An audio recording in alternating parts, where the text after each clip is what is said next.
Baik,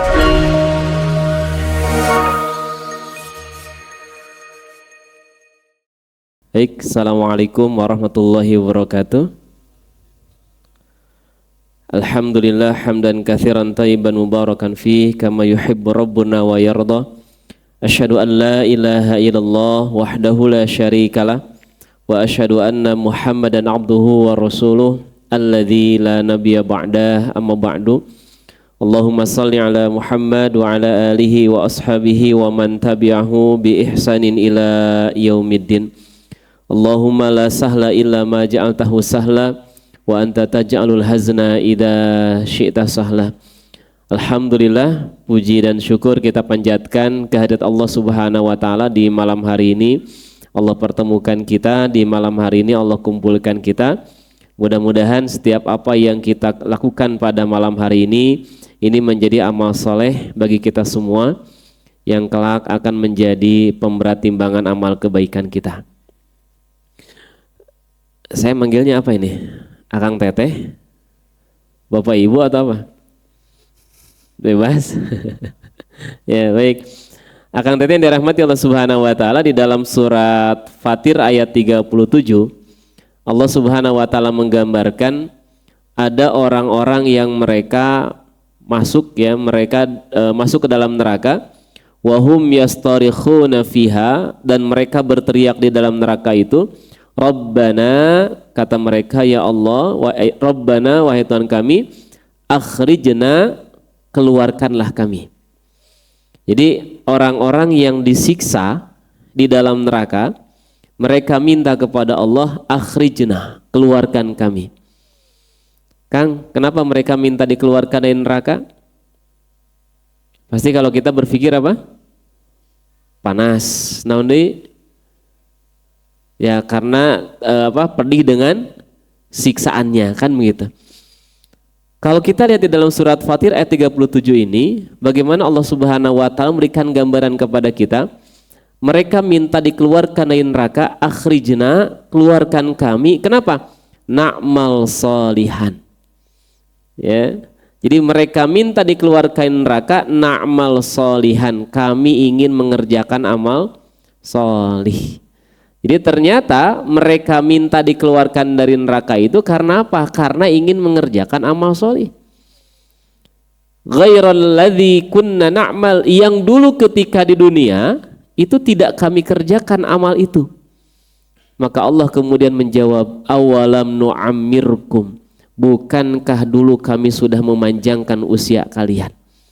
Bukankah dulu kami sudah memanjangkan umur kalian? Artinya Kang Teteh yang dirahmati Allah Subhanahu wa taala, bertambahnya usia, ya, bergantinya tahun, itu harus bertambah amal soleh kita. Ya. Nah, jadi penyesalan orang-orang yang di dalam neraka itu, mereka minta dikeluarkan dari neraka karena apa? Karena mereka ingin mengerjakan amal soleh. Nah, maka alhamdulillah, bersyukur malam hari ini Allah kumpulkan kita, ya, kumpulnya kita, duduknya kita pada malam hari ini amal soleh, bukan? Apal di mana amal soleh? Ya. Nah, tahu dari mana kalau ini amal soleh? Ya, amal soleh itu amalun solihun, ya, amal yang solih. Ya, solih itu apa? Beres. Ya, sesuatu yang Allah cintai, sesuatu yang Allah ridhoi, itu amal soleh. Nanti kebalikan dari amal soleh itu amal thalih. Ya, kalau dalam bahasa Arab nanti perbuatan itu ada dua, ya. Ada fi'lun, ada amalun. Ya. Ada fi'lun, ada amalun. Fi'lun perbuatan, ya. Amalun juga perbuatan. Apa bedanya fi'lun dengan amalun? Kan fi'lun perbuatan, amalun perbuatan. Ya, makanya di sini kenapa disebut dengan na'mal solihan atau amalun solih, kami ingin mengerjakan amal solih, bukan fi'lun solihun. Nah, ini bedanya. Kalau fi'lun, ya, melakukan sesuatu perbuatan, tapi bisa mendapat tidak mendapatkan pahala, tidak mendapatkan dosa, itu fi'lun. Beda dengan amalun. Kalau amalun itu perbuatan yang bisa melahirkan dosa, bisa melahirkan pahala, itu amalun. Ya, makanya Kang Teteh, sahabat-sahabat sekalian, duduknya pada malam hari ini itu jangan sampai hanya sekedar fi'lun saja, tapi harus jadi amal. Karena kalau sudah jadi amal, duduknya pada malam hari ini bisa mendapatkan pahala. Ya, contoh biar mudah gitu ya, biar mudah untuk membedakan antara fi'lun dengan amalun. Kayak mukadimah we heula. Kang, ya, di sini ada yang sudah menikah belum? Bapak sudah nikah ya? Rata-rata sudah nikah belum? Mau nikah tapi ya? Insya Allah ya. Berarti rata-rata belum pada nikah. Baik, contoh misalkan ya, yang sudah nikah, Pak, Bapak sedang tidur, ya, lagi tidur, kemudian nendang ibu, Pak. Ya, jadi lagi tidur nendang ibu sampai ibu jatuh dari kasur. Itu fi'lun amalun.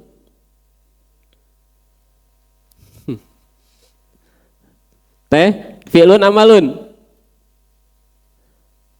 Kalau fi'lun tadi Bapak nendang dosa tuh? Dosa. Ya, tidak dosa. Kenapa? Karena itu fi'lun. Ya. Ketika ibu bangun, ya, kemudian ibu teh ambek. Bapak teh ditajong we deui gitu. Ya. Nah, ketika ibu nendang Bapak itu fi'lun amalun. Nah, but beda. Nah, ya. Tadi ketika Bapak nendang dosa tuh? Dosa. Kenapa? Karena fi'lun. Bapak mengerjakan itu tidak sadar. Beda dengan ibu, ketika ibu terbangun ya, sadar, kemudian ambek geheul gitu. Tajong deui Bapak teh. Nah, itu jadi amal. Ya. Maka dalam hadis Nabi SAW, innamal a'malu binniyat. Sesungguhnya setiap amal itu tergantung niat. Nah, ya. Jadi bukan innamal af'alu tapi innamal a'malu binniyat. Setiap amal tergantung niat. Bapak Ibu datang ke Masjid Al-Latif ini, niatnya untuk apa? Tergantung niat. Ya, tergantung niat. Maka nanti kalau orang niatnya benar, makan dan minumnya bisa dapat pahala. Tadi tabuh 5 atau jam 5 makan dengan niat nanti pada maghrib atau maghrib mau ke Al-Latif mau ngaji. Ketika jam 5 sore makan, maka makannya jadi amal soleh. Kenapa? Karena ketika makan niatnya supaya engke pas ngaji kuat gitu. Ya, sanes pas ngaos nundutan. Bukan, tapi supaya pas ngaji kuat, maka itu menjadi amal soleh. Dan nanti bisa jadi ada orang yang makan justru makannya bisa menjadi dosa. Ketika ada orang jam 5 sore dia makan, niatna naon? Niatna engke pada maghrib brek maling gitu. Supaya nanti kuat ketika mencurinya, maka jam 5 sore dia makan, maka makannya menjadi dosa. Nah, innamal a'malu binniyat. Maka pekerjaan kita, perbuatan kita, kalau ingin melahirkan pahala, itu harus disertai dengan niat. Niatnya untuk apa? Kan kadangkala kita makan minumnya hanya sekedar menghilangkan rasa haus, rasa lapar saja. Udah selesai. Ya.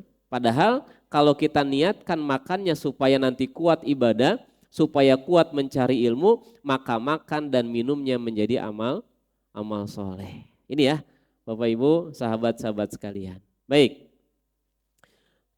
terkait dengan tema kita ya pada kesempatan malam hari ini, tentu insya Allah mudah-mudahan kita semua yang hadir malam hari ini menjadi orang-orang yang baik, ya sudah menjadi orang-orang yang terus memperbaiki diri.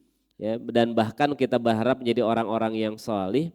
Namun memang kita harus tingkatkan kesolihan kita harus tingkatkan kebaikan kita. Kita tidak bisa hanya pada di satu level itu saja. Ya, makanya kita lihat di dalam Al-Quran, bagaimana Al-Quran memberikan gambaran kepada kita. Ini contoh, ya, contoh di dalam Al-Quran. Al-Quran berikan gambaran kepada kita tentang level sedekah. Ya. Jadi orang ketika dia bersedekah itu ada level-levelnya. Nah, Quran menggambarkan ada sedekah itu kalau dilevelkan begitu ya, itu levelnya level ketiga. Jadi level yang bawah. Sebagaimana Allah jelaskan di dalam surat Al-Baqarah ayat 219. Wa yas'alunaka madza yunfikuna qulil afwa. Ya, dan mereka bertanya kepadamu apa yang mereka infakkan, qulil afwa. Katakanlah, infakkanlah al-afwa. Nah, dalam tafsir dijelaskan apa itu al-afwa. Al-afwa itu adalah huwa ma fadala anil hajjah. Sesuatu yang lebih dari kebutuhan. Ya, sesuatu yang lebih dari kebutuhan. Ini levelnya level 3. Contoh begini, misalkan dalam perkara harta. Kalau laki-laki ya, kalau laki-laki biasanya seneng ngumpulin apa? Kalau ikhwan gitu ya. Kalau ikhwan dia seneng ngumpulin apa, Kang? Baju, tas atau apa? Sepatu. Nah, misalkan ya. Akang di sini seneng ngumpulin sepatu. Misalkan sepatunya punya berapa, Kang? Punya 6. Ya, misalkan sepatunya punya 6. Dari 6 sepatu itu, ya, dari 6 sepatu itu kemudian mana sepatu yang sudah jarang dipakai. Ya, jadi mana sepatu yang sudah jarang dipakai, sepatu yang menurut kita kayaknya dari 6 sepatu ini yang jelek gitu. Nah, kemudian yang kurang bagus, yang sudah jelek ini kita sedekahkan. Kita sedekahkan. Itu levelnya level 3. Ya, jadi level yang bawah, level 3 gitu. Ya, Bapak Ibu, Akang Teteh di rumah makanan banyak. Ya, keluarga sudah makan semua, kemudian ada sisa. Nah, sisanya dikamanakeun tos pasikeun ka tetangga. Ya, kita kasihkan aja ke tetangga. Nah, kita berikan kepada tetangga kita sesuatu yang lebih dari apa yang kita miliki, itu namanya al-afwa. Ya, apakah ini salah? Enggak salah. Tetap insya Allah bernilai pahala. Insya Allah, ya, gitu. Nah, tapi kalau dalam level ya, dalam Quran itu levelnya level yang ketiga, level yang di bawah. Jadi kalau kita sedekah dengan barang yang sudah jarang kita pakai, sudah pakaian yang pakaian yang menurut kita ini sudah kurang bagus, kemudian kita sedekahkan, nah itu levelnya level 3. Gitu, ya.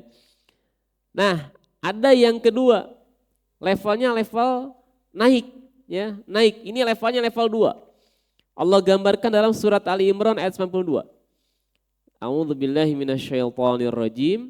Lan tanalul birra hatta tunfiku mimma tuhibbun. Kalian sekali-kali kata Allah tidak sampai kepada kebaikan yang sempurna, ya, levelnya level albirru, kebaikan, hatta tunfiku mimma tuhibbun, sehingga kalian menginfakkan sesuatu yang kalian masih sukai. Ya, kalian menginfakkan, kalian mensedekahkan sesuatu yang kalian masih suka. Gitu. Nah, ini levelnya level 2.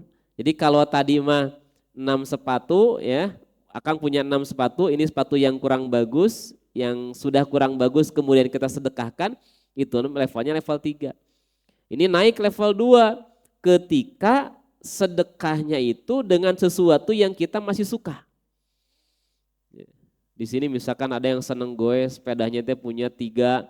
Nah, sepeda yang dia masih suka kemudian dia sedekahkan, dia kasihkan. Ini levelnya level 2. Akang Teteh nabung gitu ya, nabung buat apa? Buat traveling. Ya. Pas sudah terkumpul, sudah terkumpul si uangnya teh, si tabungannya tuh. Kemudian tiba-tiba ada tetangga yang dia membutuhkan. Ya, kira-kira pakai traveling atau berikan bantuan buat tetangga? Ya, berat ya. Ya. Ini uang kita sudah ngumpulin uang ini untuk traveling gitu. Tiba-tiba kemudian ada tetangga yang membutuhkan. Ketika kita ambil uang itu, traveling, atau ngasih bantuan buat tetangga? Ya. Kira-kira yang mana teh? Ya, berat. Udah weh, kagok traveling weh gitu ya. Tetangga antapkeun weh. Tidak begitu. Kalau orang yang sudah pada level albirru, ya, level kebaikan, maka uang yang sudah dia kumpul-kumpulkan, ya, walaupun saya senengnya mah pengen traveling begitu ya, tapi ternyata memang ada tetangga yang memerlukan, sudah tabungan ini saya dahulukan dulu buat membantu tetangga saya. Itu levelnya level albirro itu. Ya, gitu. Akang teteh sudah beli makanan yang disukai, makanan favorit. Tiba-tiba datang temen, ya, berbagi makanannya atau sumputkeun tuangeunana. Sumputkeun gitu ya. Nah, kalau ternyata kita berbagi dengan kawan kita yang berkunjung ke rumah kita, pada saat itu kemudian kita memang membeli makanan kecintaan kita, favorit kita kasihkan kepada kawan kita, itu levelnya level albirrah. Ya, itu level 2 akan teteh semua.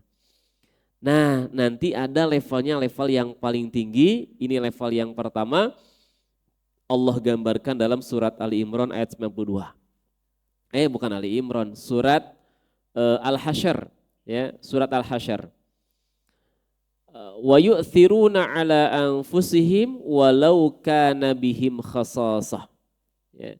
Ini Allah menggambarkan tentang kaum muhajirin dan kaum ansar. Wa yu'thiruna ala anfusihim. Ya, walau kana bihim khasasah, dan mereka lebih mendahulukan orang lain daripada diri mereka sendiri walaupun diri mereka memerlukan. Itu Masya Allah. Ya, itu levelnya level 1. Jadi mereka lebih mendahulukan orang lain ketimbang diri mereka sendiri meskipun diri mereka membutuhkan. Nah, ini Allah sedang menggambarkan tentang kaum Ansar. Bagaimana ada seorang Ansar kedatangan orang muhajirin ke rumahnya. Ketika datang orang muhajirin ke rumahnya ini, kemudian orang muhajirin bilang sama si orang Ansar ini, saya dari pagi belum makan. Ya. Akhirnya orang Ansar ini bertanya sama istrinya, Bu, kita punya makanan apa? Ya, ada makanan lamun ceuk urang malah sapiring deui gitu ya, tinggal 1 piring, itu untuk keluarga kita. Itu untuk keluarga kita. Kata si suaminya, enggak apa-apa Bu, malam ini kita enggak makan, kita kasihkan buat saudara kita orang muhajirin. Ya. Jadi beliau dan keluarganya rela untuk tidak makan, diserahkan untuk orang muhajirin. Wa yu'thiruna ala anfusihim walau kana bihim khasasah. Akang teteh ya capek seharian bekerja, kemudian pakai transportasi umum, misalkan pakai bus atau pakai kereta begitu ya. Kita teh capek, kita teh lelah, akhirnya kita dapat tempat duduk. Pas dapat tempat duduk, tiba-tiba datang penumpang ibu yang lagi hamil atau kakek-kakek yang masuk ke dalam transportasi umum itu. Kira-kira kita duduk atau mempersilahkan ibu hamil untuk duduk? Kan orangnya keur capek gitu ya. Kang, kira-kira antepkeun da orang capek gitu ya. Atau kita persilahkan beliau untuk duduk? Ya, kalau akan mempersilahkan itu akan sudah pada level 1 itu. Ya, jadi mendahulukan orang lain walaupun kita sendiri membutuhkan. Dah saya teh capek gitu. Tapi ketika ada orang yang sedang hamil, dia berdiri, kasihan, sudah kita persilahkan beliau duduk. Itu Masya Allah. Nah, artinya di dalam ayat-ayat ini Allah memberikan gambaran kepada kita bahwa naikkan level kita. Ya, coba cek ya, selama ini atau di tahun 2024 itu sedekah kita sudah pada level yang mana? Ya. Amal kita sudah pada level yang mana? Apakah contoh dalam perkara sedekah kita masih di level yang 3 atau sudah level 2 atau bahkan level 1? Ya. Kalau kita berada pada level yang ketiga, apakah itu bagus? Itu juga bagus. Ketika kita memberikan kepada orang, walaupun itu sisa, tapi kita ngasih kepada orang, insya Allah jadi amal soleh. Jadi amal soleh, gitu. Tapi kemudian, kenapa kita harus terus memperbaiki diri kita, naikkan level kita, tidak hanya pada level itu. Ya, naikkan pada level yang kedua. Mulailah kita memberikan kepada orang bukan dengan sesuatu yang sisa, bukan dengan sesuatu yang sudah jelek atau jarang kita pakai, tapi kita berikan kepada orang sesuatu yang masih bagus. Nah, apalagi kalau itu barang yang favorit kita, barang yang kita sukai, kita kasihkan ke orang lain. Oh, itu sudah level 2 itu. Ya. Nah, kalau sudah level 2 naikkan level 1. Ya. Naikkan level 1. Bagaimana? Ketika kita memberikan kepada orang lain walaupun kita membutuhkan. Ya, saya butuh, saya perlu, tapi saya kasihkan kepada orang lain. Itu levelnya level 1. Nah, ini, ya. Jadi ini, Akang Teteh, sahabat-sahabat sekalian, coba kita evaluasi, ya, coba kita terus perbaiki diri kita di hadapan Allah Subhanahu wa taala. Terkait dengan tema kita pada malam hari ini, Allah Subhanahu wa taala memberikan gambaran kepada kita tentang orang-orang yang Allah banggakan, tentang karakter, sifat-sifat yang Allah Allah begitu senang kepada mereka. Ya. Dan itu Allah gambarkan di dalam Al-Qur'an dengan sebutan ibadur rahman. Ya. Ibadur rahman, hamba-hamba ar-Rahman, hamba-hamba Allah. Nah, ini hamba-hamba Allah ini, ibadur rahman ini adalah orang-orang yang mendapatkan kemuliaan di sisi Allah. Orang-orang yang mereka mendapatkan kehormatan. Allah bangga kepada orang-orang yang seperti itu. Nah, kita akan coba cek apakah karakteristik kita sudah termasuk orang-orang yang ibadur rahman atau tidak. Ya, maka mudah-mudahan Akang Teteh semua, kalau kita cek ternyata karakter kita sudah seperti ibadur rahman, maka insya Allah mudah-mudahan kita berada pada level yang disenangi oleh Allah, ya, level yang Allah cinta kepada kita. Bagaimana karakter mereka? Allah gambarkan dalam surat Al-Furqan. Alladzina yamshuna 'alal ardi haunan. Ya. Jadi ibadur rahman itu, hamba-hamba Allah itu adalah orang-orang yang yamshuna 'alal ardi haunan. Mereka berjalan di muka bumi dengan haunan. Nah, ini ya.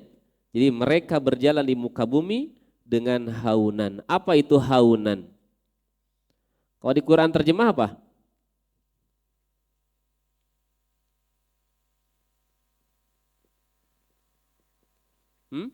Di Quran terjemah haunan itu apa? Araya iya teh. Ya. Surat Al-Furqan, ya, surat Al-Furqan ayat 63. Sok dibuka. Dibuka surat Al-Furqan ayat 63. Kalau di situ apa? Terjemahan haunan apa? Ada yang sudah ketemu? Surat Al-Furqan 63. Wa ibadur rahmanil ladzina yamshuna 'alal ardi haunan wa idza khatabahumul jahiluna qalu salama. Nah, haunan apa artinya? Apa? Rendah hati, ya, rendah hati. Itu terjemahnya begitu. Nah, apa itu haunan? Ini poin yang pertama. Jadi kalau kita ingin menjadi orang-orang yang dicintai oleh Allah, kita ingin menaikkan level kita, maka lihat karakteristik ini. Karena ini adalah orang-orang yang begitu Allah muliakan. Ya, yaitu ibadur rahman. Bagaimana karakteristik mereka? Alladzina yamshuna 'alal ardi haunan. Yang pertama adalah orang-orang yang mereka berjalan dengan haunan. Sudah Isa? Break dulu ya. Baik. Insya Allah nanti setelah Isa kita lanjutkan. Itu saja Bapak Ibu, nanti insya Allah kita lanjutkan. Ya, aku qouli hadza wa astaghfirullah li wa lakum. Assalamualaikum warahmatullahi wabarakatuh. Baik.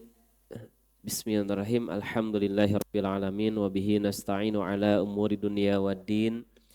Asyhadu an la ilaha illallah wahdahu la syarikalah wa asyhadu anna Muhammadan abduhu wa rasuluh alladzi la nabiyya ba'dah amma ba'du. Alhamdulillah, puji dan syukur kita panjatkan kehadirat Allah Subhanahu wa taala. Mudah-mudahan salat Isya berjamaah yang kita laksanakan barusan mudah-mudahan diterima oleh Allah Subhanahu wa taala. Akan teteh sahabat-sahabat sekalian, kita akan lanjutkan bahasan kita terkait dengan pembahasan kita pada malam hari ini. Tadi sebelum salat Isya ya, kita membahas tentang karakteristik ya ibadur rahman. Nah, yang pertama itu adalah alladzina yamshuna 'alal ardi haunan. Ya, jadi orang-orang yang mereka berjalan di muka bumi dengan haunan. Apa itu haunan? Haunan yang pertama maknanya adalah hilmun. Ya. Jadi haunan itu yang pertama maknanya adalah hilmun. Di sini ada yang namanya helmi? Tidak ada ya. Hilmun. Apa itu hilmun? Hilmun itu biasanya kita terjemah dengan orang yang lembut, orang yang bijak gitu. Itu hilmun.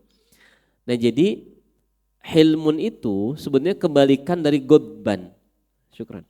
Ya, jadi hilmun itu kebalikan dari godban. Kalau godban itu artinya orangnya mudah marah. Ya, jadi orangnya mudah marah. Berarti kalau hilmun orangnya tidak mudah marah. Ya, jadi orangnya lembut, tidak kasar. Jadi kalau ngomong kata-katanya halus gitu, ya. Gitu. Halus bukan berarti apa? Ya, karena apa? Lalaki suaranya lembut jadi dilembut-lembut. Ya enggak gitu juga, biasa aja sih gitu. Ya, cuman maksudnya kata-katanya tidak kasar, ya. Nah, jadi haunan itu yang pertama maknanya adalah hilmun. Hilmun itu kebalikan dari godban. Kalau godban artinya orang itu mudah marah, emosional. Ya, sedikit-sedikit marah, sedikit-sedikit marah. Marah kok sedikit gitu, ya. Jadi orang yang haunan itu ketika mereka berjalan di muka bumi dia enggak emosional. Nah, artinya apa? Artinya orang ini mampu mengendalikan dirinya. Sehingga Nabi SAW beliau menyampaikan dalam sebuah hadis, laisa syadidu bisur'ah, innama syadidul ladzi yamliku nafsahu 'indal ghadab. Ya. Orang yang kuat itu bukan orang yang pandai berkelahi. Orang yang kuat itu bukan orang yang ototnya gede, besar, bukan gitu. Ya. Akan tetapi orang yang kuat itu adalah alladzi yamliku nafsahu 'indal ghadab. Orang yang mampu menguasai emosinya ketika dia sedang marah. Ya. Nah, ini akan teteh semua. Nah, jadi kalau kita ingin menjadi orang yang menaikkan level kita gitu ya, maka jadilah orang-orang yang haunan. Yang pertama, jangan jadi orang yang mudah marah. Ya. Gitu. Ada kawan kita pinjam duit tapi teu mayar-mayar ambek moal. Ya. Ambek atuh teu mayar-mayar. Nah, kita coba ya. Kita coba untuk tidak menjadi orang yang tidak mudah emosional gitu. Ya, walaupun orang teh memang butuh, ya, kan janji nama mayarnya tepat waktu. Biasanya kalau orang berhutang begitu ya, janjinya biar tepat waktu. Tapi ketika sudah waktunya ditagih, kadang anu galak teh lain nu nagih tapi anu ditagih gitu. Ya, tambah lebih galak. Ini insya Allah bisa bahasa Sunda semua ya. Orang Sunda semua ini. Orang Sunda, alhamdulillah ya. Itu. Jadi kadangkala yang marah justru bukan orang yang nagih tapi yang ditagih gitu. Nah, tentu ketika ada kawan kita dia pinjam duit kepada kita, kemudian dia sudah waktunya tapi dia belum bayar, ya silahkan kita tagih. Tapi ketika dia tuh mayarnya, ya apakah kita harus marah? Apakah dengan marah kemudian menyelesaikan masalah? Bahkan kalau dalam Al-Quran itu kan kalau terjadi pinjam meminjam ya, kalau kawan kita kemudian dia janji pada tanggal itu tapi ternyata dia belum bisa bayar, nah kata Quran berikan opsi. Apa opsinya? Kasih waktu lagi. Jadi dia janji misalkan bulan Januari tapi ternyata belum bisa bayar, ya sudah akang teteh kasih tenggang waktu, sok atuh bayar bulan Februarinya ya, tanggal berapa, disebutkan tanggal berapanya. Ya, ternyata Februari teu bayar oge. Nah, kumaha lamun gitu? Terus saya tagih. Kenapa? Itu hak kita. Ya, itu hak kita. Ya. Atau dengan cara yang kedua. Apa yang kedua? Kita disedekahkan. Ya, sedekahkan. Gitu. Bro, hutang ente 2 juta, nges lah, lunas. Wah, itu luar biasa. Ya, itu luar biasa. Gitu. Nah, itu. Jadi itu ya, akan teteh sahabat-sahabat sekalian. Ketika akang-akang nih ya, akan teteh ketika lagi di jalan kemudian macet. Ketika macet tiba-tiba ini nyerobot gitu. Kira-kira ambek tuh. Pasti muncul emosional. Pasti kadangkala keluar bahasa-bahasa kasar. Kan gitu ya. Gitu. Sampai karena keluar kata bahasa kasar tidak sedikit kemudian terjadi cekcok dan sebagainya. Nah, Quran memberikan gambaran kepada kita alladzina yamshuna 'alal ardi haunan, orang-orang yang ketika berjalan di muka bumi itu mereka haunan. Ya. Itu yang pertama mananya adalah hilmun, artinya orang itu lembut ya, tidak kasar ya, tidak mudah marah. Ketika Nabi SAW ya, ketika Nabi sedang di rumah, kebetulan pada saat itu sedang di rumahnya Siti Aisyah, gilirannya Siti Aisyah. Nah, kemudian ada istri Nabi yang lain yang mengirimkan makanan kepada Rasulullah SAW. Ya, karena itu datang dari si Fulanah, ya istri Nabi yang lain, dan di situ muncul ada kecemburuan Siti Aisyah. Apa yang Siti Aisyah lakukan? Itu makanan yang dibawa oleh pelayannya, itu kemudian oleh Siti Aisyah didepak gitu ya, sampai akhirnya jatuh makanan itu. Apakah Nabi marah? Enggak. Ya, Nabi enggak marah. Nabi cuma bilang, ya ibumu sedang cemburu. Gitu saja. Ya, gitu. Ketika Nabi SAW beres sholat subuh, kalau beres sholat subuh itu biasanya Nabi suka kajian ilmu atau ngobrol dengan para sahabat, atau Nabi mengerjakan aktivitas yang lain di masjid. Nah, kisaran waktu duha kemudian Nabi pulang ke rumahnya. Ketika pulang ke rumahnya kemudian Nabi nanya sama istrinya, ayu syai'in hadha, ada sesuatu yang bisa kita makan gak hari ini? Kata istrinya mengatakan, ya Rasulullah hari ini kita gak ada makanan. Apa jawaban Nabi? Ya sudah, kalau gak ada makanan kita saum saja, kita puasa saja. Masya Allah. Ya, itu. Akang teteh, ya akang-akang di sini yang sudah nikah, pulang kerja capek di jalanan macet, datang ke rumah ternyata di dapur nggak ada makanan, kira-kira ambek mual? Nggak usah marah, ya cukup bilang ya sudah mah kalau tidak ada makanan kita go food aja deh. Gitu. Udah begitu, apa susahnya gitu? Kenapa kita harus marah? Ya, gitu. Saya teringat ada salah seorang guru saya ya, itu beliau lagi di jalan raya, ya, lagi di jalan raya. Kemudian tiba-tiba di belakang ditabrak mobil, jebret. Ya. Bukan baret tapi dekok mobilnya. Ya. Apakah beliau marah? Enggak. Tadi yang nabraknya udah takut lah gitu ya, harus ganti berapa dan sebagainya gitu. Tapi ternyata apa kata guru saya? Dia bilang sama yang nabrak, udah nggak apa-apa, ini mah sudah bahasanya tuh sudah nggak apa-apa, memang ini mah sudah rezekinya bengkel gitu. Ya. Gitu. Lamun akang punya mobil ditabrak ku batur ambek moal. Ya, bukan hanya ambek, lamun bisa mah gelut kan gitu. Ya, itu beliau Masya Allah ya. Jadi beliau enggak marah, beliau malah senyum. Ya, sudah enggak apa-apa Pak. Ya, ini memang sudah rezekinya bengkel, tinggal saya bawa ke bengkel saja. Itu Masya Allah. Ini orang yang haunan tuh begitu. Ya, orang yang tidak mudah marah. Gitu. Ya. Nah kemudian yang kedua, apa itu haunan? Haunan yang kedua maknanya adalah sakinah. Jadi haunan yang kedua maknanya adalah sakinah. Sakinah. Sakinah itu dari kata sakan. Sakan. Sakan itu biasanya terjemahnya adalah tempat tinggal.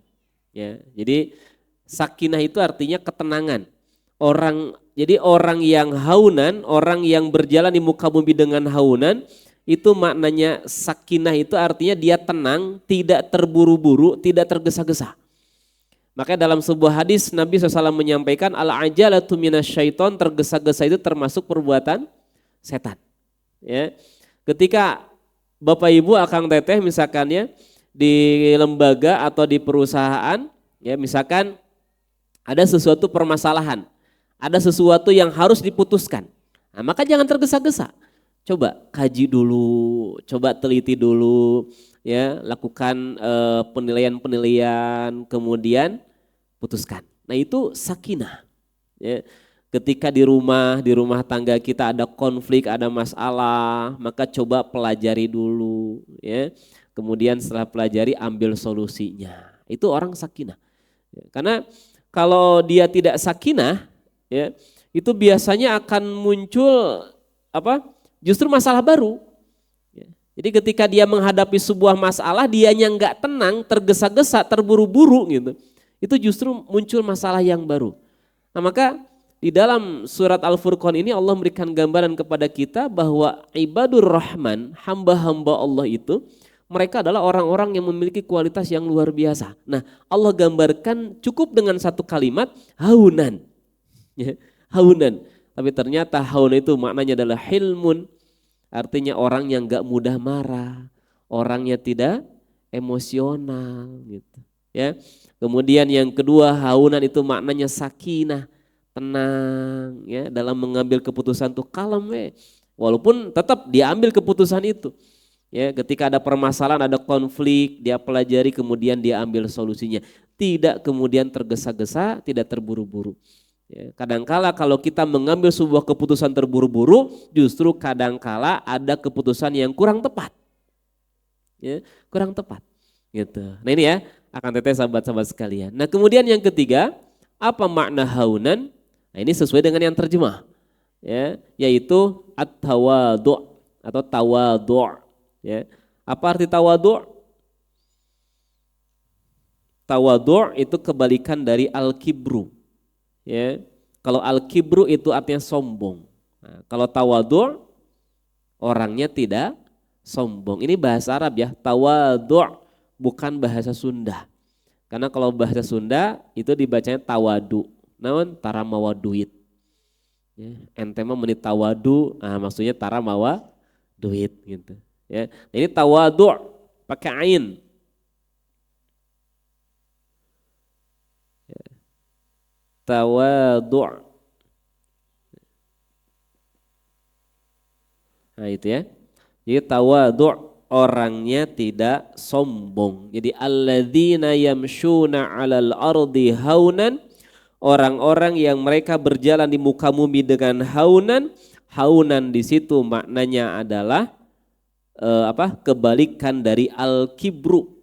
Jadi makna haunan di situ maknanya tawadhu, kebalikan dari al-kibru. Kalau al-kibru sombong, nah kalau tawadhu orangnya rendah hati. Ya, gitu. Sebagaimana dalam hadis Nabi SAW, la yadkhulul jannata man kana fi qalbihi mithqala dzarratin min kibrin. Tidak akan masuk surga orang yang ada dalam hatinya sekecil apapun bentuk kesombongan. Ya. Akang teteh kalau ada yang malam hari ini bawa handphonenya harga 20 juta sombong tuh. Sombong tidak Kang? Nah buat disebut sombong ya. Dan dia mah memang punya duit, banyak duit, dia bawa handphone harganya 20 juta nyantepkeun we atuh. Enggak apa-apa biarin aja. Ya, kenapa kita bilang, "Ih, Mbak Akang mah ya, Anda mah mobilnya mewah sombong, lain sombong." Eta mah urang na we iri teu boga gitu. Ya. Nah, jadi Akang Teteh orang yang sombong itu bukan berarti dia pakai kendaraan mewah kita sebut sombong. Ya. Kemudian dia pakai motor mewah kita sebut sombong. Punya rumah mewah sombong. Bukan. Karena sombong itu dua kriterianya. Ini Nabi yang menyampaikan dua kriteria sombong. Kalau dua ini ada pada kita itulah sombong. Dan orang yang sombong la yadkhulul jannah kata Nabi. Dia tidak akan masuk surga. Ya. Lihat. Apa kata Nabi? Bagaimana kriteria sombong itu? Yang pertama adalah batrul haqq. Orang yang menolak kebenaran. Ya, jadi kalau ada orang ngasih tahu, Kang, awas hati-hati, jangan terjebak di situ. Nah gitu, itu teh riba. Gitu. Tapi juga akang teh, aku maha saya we atuh lain urusan Anda ieu mah. Nah, dikasih nasihat kemudian kita enggak nerima, itulah orang yang al-kibru, orang yang sombong. Jadi kalau ada kawan kita di kantor gitu ya, kita di rumah, kita mendapatkan nasihat dari orang, dan kalau memang itu memang kebenaran kita terima. Kalau kita tidak menerima, itulah al-kibru, orang yang sombong. Itu yang pertama. Jadi batrul haq, ya, orang yang menolak kebenaran. Kemudian yang kedua, kriteria sombong itu adalah ghamtun nas, merendahkan manusia, ya, memandang rendah status orang, itu sombong gitu. Jadi kalau kita merendahkan, di kantor ada orang yang jabatannya paling bawah gitu, kemudian kita rendahkan orang itu sombong namanya. Kenapa? Karena nggak boleh. Mohon maaf ya, Akang Teteh, walaupun posisi kita di tempat kerja kita posisinya tinggi, jabatan kita tinggi, ada orang yang profesinya paling rendah, nggak boleh kita merendahkan status mereka. Bisa jadi justru mereka lah ada orang-orang yang mulia di sisi Allah. Ya. Jadi jangan dikira orang-orang yang profesinya rendah itu kemudian mereka rendah di hadapan Allah, enggak. Bisa jadi status mereka walaupun profesinya rendah, tapi di hadapan Allah mereka adalah orang-orang yang mulia. Bukankah Nabi SAW pernah menyampaikan bahwa agama ini atau dakwahku ini justru ditolong oleh orang-orang yang mereka tidak memiliki harta, ya, orang-orang yang miskin, gitu. Kenapa? Karena orang-orang kayanya dulu di zaman Nabi justru mereka menolak kedatangan Nabi SAW. Ya, kenapa? Orang-orang yang kaya itu mereka sudah merasa cukup, ya kami sudah cukup. Ketika datang Rasulullah, ya, untuk apa gitu? Kami sudah cukup. Secara kedudukan kami tinggi, harta kami sudah banyak, ngapain juga harus bawa-bawa ajaran yang dibawa oleh Nabi Muhammad? Untuk apa? Itu alasan mereka. Maka Quran menggambarkan dalam surat Al-Alaq, kalla innal insana la yatgha ar-ra'ahus taghna. Ingat, ya. Innal insana la yatgha, sesungguhnya manusia itu suka melampaui batas. Kenapa? Ar-ra'ahu stagna, karena dia merasa dirinya cukup. Nah, ini, ya. Nah, jadi sekali lagi kriteria sombong itu dua. Yang pertama apa? Batrul haq, menolak kebenaran. Yang kedua, ghamtun nas, merendahkan manusia. Itu orang yang sombong, ya, gitu. Jadi kalau Akang beli mobil harga 3M sombong tuh, tuh ari aya mah enggak, ya, asal tong artosna hasil korupsi we gitu, ya, itu beli kapal laut tapi menang korupsi, ya, 300 triliun, tidak begitu, ya. Nah ini ya Akang Teteh, sahabat-sahabat sekalian. Jadi haunan adalah orang wadu', dia senantiasa bersikap sopan, dia senantiasa menghargai orang lain, ya, walaupun secara status orang itu statusnya kita anggap rendah, gitu. Kemudian termasuk orang yang sombong itu contohnya adalah orang yang ketika dia berbuat salah tapi dia nggak mau minta maaf, itu sombong itu. Gitu. Jadi kalau seorang istri dia salah sama suaminya tapi dia tidak minta maaf, berarti istri itu termasuk istri yang sombong. Begitu juga orang suami, kalau seorang suami berbuat salah tapi tidak minta maaf, ya, tidak minta maaf sama istrinya, berarti itu suami yang sombong. Di dalam Al-Quran, yang sombong itu siapa, Kang? Dalam Quran, makhluk yang sombong siapa? Iblis. Ya, jadi kalau suami tidak minta maaf, berarti siga iblis, gitu ya. Jauh tuh ya. Ya. Baik gitu ya sahabat-sahabat sekalian yang rahmati Allah Subhanahu wa taala. Jadi makna yang ketiga, haunan itu maknanya adalah tawadhu', ya, kebalikan dari al-kibru, kebalikan. Maka kita terus perbaiki diri kita, ya, kita jaga diri kita untuk menjadi orang-orang yang senantiasa tawadhu', dalam bahasa bukan dalam bahasa Sunda, ya, gitu. Jadi kalau bahasa Sunda mana tadi? Tara mawa duit, ya, tapi dari sekarang mah jarang orang bawa duit, ya, gitu. Kenapa? Karena uangnya ada di HP, ya, cukup pakai kris sekarang, ya. Kayak gitu ya sahabat-sahabat sekalian. Nah kemudian yang keempat. Yang keempat apa itu haunan? Haunan itu maknanya adalah al-afaf. Ya. Jadi haunan maknanya adalah al-afaf. Ya. Al-afaf atau iffah. Iffah itu apa? Iffah atau al-afaf itu adalah orang-orang yang menjaga kehormatan dirinya.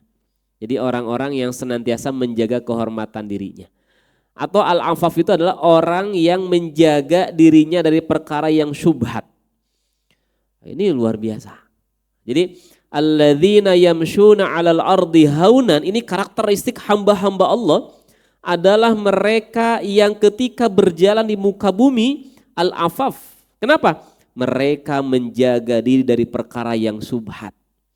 Jangankan yang haram, teman-teman. Ya. Jadi jangankan yang haram, yang syubhat mereka tinggalkan. Itu orang yang memiliki karakteristik ibadur rahman itu. Kalau dalam bahasa hadisnya disebut dengan al-wara. Ya. Kan dalam hadis itu al-halalu bayyinun wal haramu bayyinun. Yang halal itu jelas, yang haram juga jelas. Wa bainahuma musyabbahatun.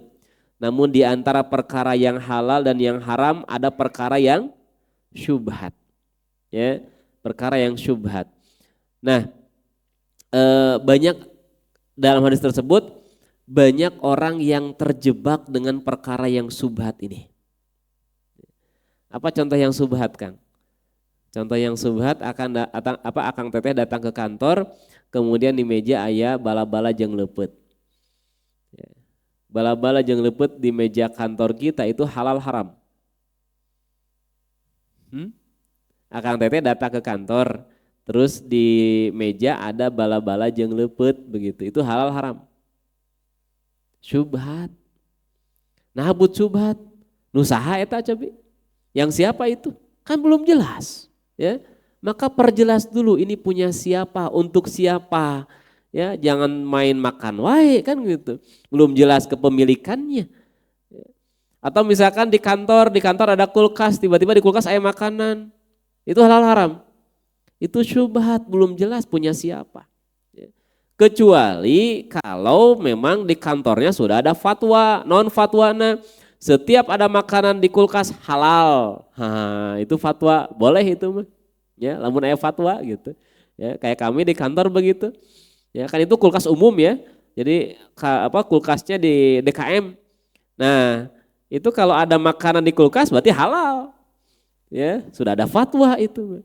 Ya, kecuali kalau makanannya pakai nama. Ya, nama Indra Anbiya berarti nitip eta mah gitu. Jangan dimakan dan nitip gitu. Ini al-afaf ya. Jadi al-afaf itu menjaga diri dari perkara-perkara yang syubhat. Apalagi di zaman saat ini Akang Teteh sahabat-sahabat sekalian. Kadangkala jangan sampai justru kita terjebak dengan perkara-perkara yang syubhat ya. Yang haram kita tinggalkan, yang syubhat pun kita tinggalkan. Itu ya. Kemudian satu lagi itu haunan. Jadi haunan yang pertama adalah hilmun, yang kedua sakinah, yang ketiga at-tawadu' ya, yang keempat al-afaf. Nah, kemudian karakteristik yang kedua dari ibadur rahman ini adalah wa idza khatabahumul jahiluna qalu salama. Dan apabila orang-orang yang jahil, orang-orang yang bodoh menyapa mereka, qalu salama, maka mereka akan mengucapkan kata-kata yang baik. Nah, jadi karakteristik ibadur rahman, hamba-hamba Allah. Nah, kita naikkan level kita. Ya. Kalau tadi yang pertama haunan dengan 4 makna tadi, maka yang kedua adalah wa idza khatabahumul jahiluna qalu salama. Kalau ada orang yang berbicara buruk kepada kita, ada orang yang menjelek-jelekan kita, kita tidak membalas dengan berbicara buruk kepada mereka. Tapi mereka akan mengatakan qalu salama, mereka akan menjawab dengan penuh keselamatan. Ini berat ini. Makanya kenapa termasuk kategori ibadur rahman. Biasanya teman-teman kalau ada orang yang menyakiti kita, ya, ada orang yang menyakiti kita, hawa nafsu kita pengennya apa? Dimaafkan atau dibalas? Tuh kan, pengennya mah dibalas gitu. Ngunah wae maafkan kan gitu. Ya, pengennya apa? Pengennya dibalas, itu hawa nafsu kita. Ya. Jadi kalau ada orang yang menyakiti kita, pengennya orang itu menderita gitu. Kamu bisa mah seumur hidup menderita lah gitu. Kahayang mah gitu, kehoyong mah kan. Ya. Tapi ternyata ibadur rahman tuh enggak kayak gitu. Ibadur rahman itu adalah wa idza khatabahumul jahiluna qalu salama. Artinya apa? Artinya ciri dari ibadur rahman yang kedua ini, mereka punya karakteristik tidak membalas keburukan dengan keburukan, tapi membalas keburukan dengan kebaikan. Ya, bayangin, ini nggak mudah Kang Teteh. Ya.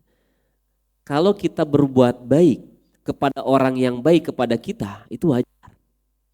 Ya, kita punya teman baik sama kita baik sama teman kita, wajar nggak? Wajar. Ya, kalau kita punya teman sering traktir kita, kemudian wajar kalau kita ingin traktir teman kita, bagus sih eta mah. Ya. Tapi kalau kita punya teman pelit, ya ngajak jajan getara gitu, ya, ngasih sesuatu juga jarang, pelit tuh itu mah. Ya, kemudian kita baik sama teman kita yang pelit itu, kira-kira mudah atau susah? Ya, susah itu, nggak mudah.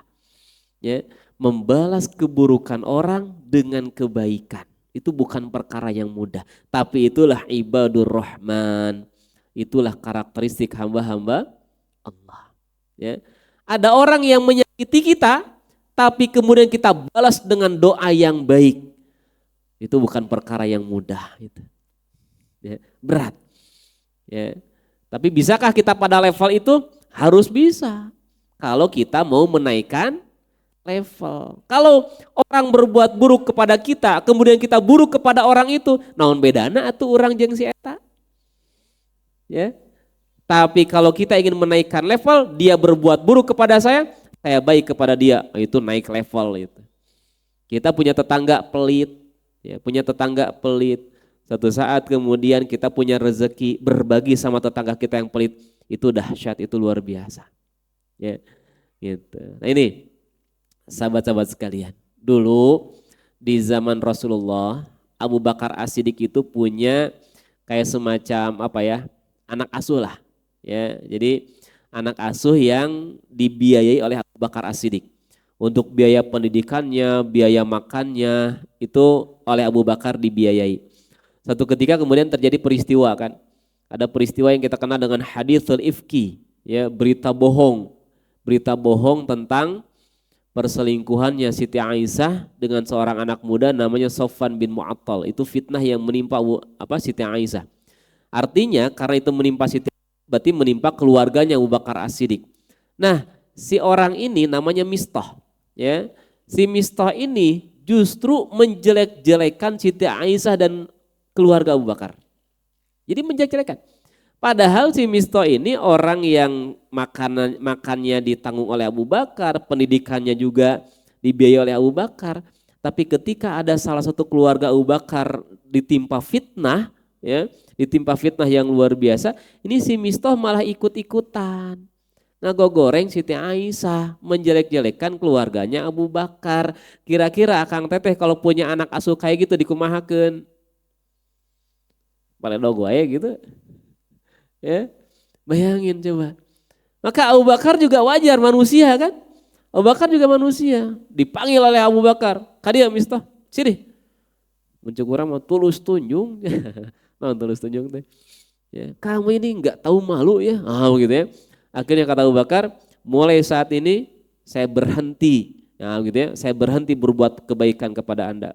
Pergi sana. Ya, jadi Abu Bakar enggak mau lagi ngasih.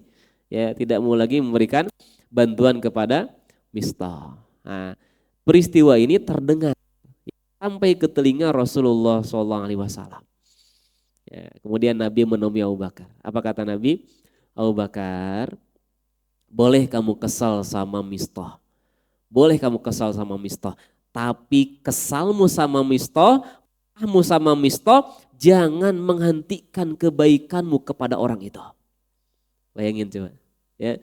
Boleh kita kesal sama orang itu, Boleh kita marah sama orang itu, tapi jangan menghentikan kebaikanmu kepada orang itu. Sok we ambek ma ambek kesal ma kesal, tapi lanjutkan kebaikanmu kepada orang itu. Kenapa? Karena Nabi sedang mengajarkan kepada Abu Bakar, wa idza khatabahumul jahiluna qalu salama. Kalau ada orang yang berbuat buruk kepadanya, jangan dibalas dengan keburukan, tapi balas keburukan dengan kebaikan. Siap Akang Teteh? Memaafkan orang yang menyakiti? Berat Ustaz, cari hati pisan ya Allah. Ya. Nah, kalau kita ingin menaikkan level kita, ya, ingin menaikkan level, maka jadilah orang-orang yang seperti Allah gambarkan dalam surat Al-Furqan ini, sehingga Allah menggambarkan dengan ibadur rahman. Ya. Itu dua karakteristik, dua sifat yang Allah gambarkan tentang orang-orang yang dibanggakan oleh Allah, orang-orang yang dimuliakan oleh Allah. Yang pertama adalah mereka ketika berjalan di muka bumi dengan haunan, tidak emosional, tidak mudah marah. Ya. Mereka orang yang tenang, mampu mengendalikan diri. Mereka orang-orang yang tawadhu, rendah hati, tidak sombong. Ya. Kemudian mereka adalah orang-orang yang menjaga diri dari perkara yang subhat. Nah, kemudian yang kedua, mereka adalah orang-orang yang membalas keburukan dengan kebaikan. Tidak membalas keburukan dengan keburukan. Ya, ini memang bukan perkara yang mudah, ini perkara yang berat, tapi kita naikkan level kita menjadi orang-orang yang ibadur rahman. Ya, mudah-mudahan Allah Subhanahu wa taala membimbing kita semua. Allah Subhanahu wa taala senantiasa melindungi kita semua sehingga kita menaikkan level-level kebaikan kita naikkan level amal soleh kita. Ya, sehingga kita menjadi orang-orang yang dimuliakan, orang-orang yang dicintai dan orang-orang yang diridhoi oleh Allah Subhanahu wa taala. Ya. Wallahu a'lam bishawab.